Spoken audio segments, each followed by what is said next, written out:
So that is known as the thumb fan. And doing it is kind of tricky because there's no one trick to it. There's just, you grab the deck, and you roll your finger over it, and it fans. But as you see, it's not as easy as it looks.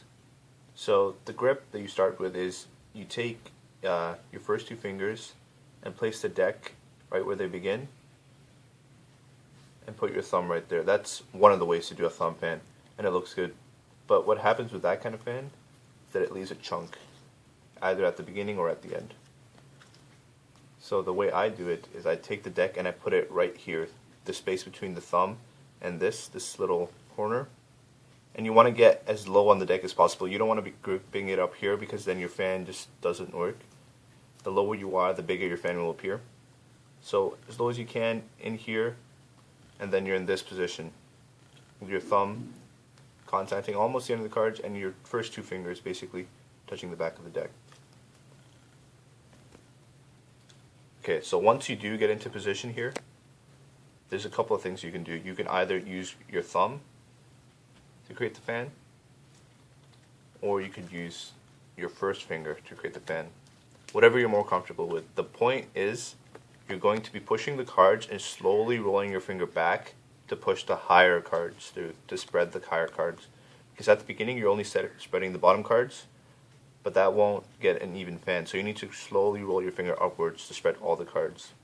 And you pretty much have to do it fast. If you do it slow, your fan will end up looking really weird, and it just is never smooth as it would be when you do it fast. So if I just do it fast like that, you get to see more of the cards. And it's doable with any finger. I said thumb and first finger because those are the most popular, but you can even do a fan with your pinky. It's completely doable. Your ring finger, any finger can create a fan. It's just about knowing the whole rolling motion. Spreading the bottom cards and then moving on to spread the top cards.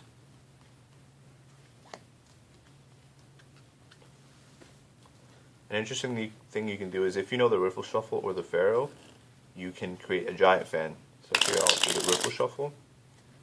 And so as you see, some of the cards are interlaced. And then the exact same way, I grip it the exact same way, and I do it the same way, I use my thumb to create a giant fan. The riffle shuffle creates messier giant fans, but if you do a technique called the pharaoh, in which all the cards interlace perfectly, you just take the cards and you just rub them together like this, and they naturally just interlace just like that, every other card. And then this creates a much more smooth giant fan. It's done the exact same way. You just roll your finger across and you get a giant fan.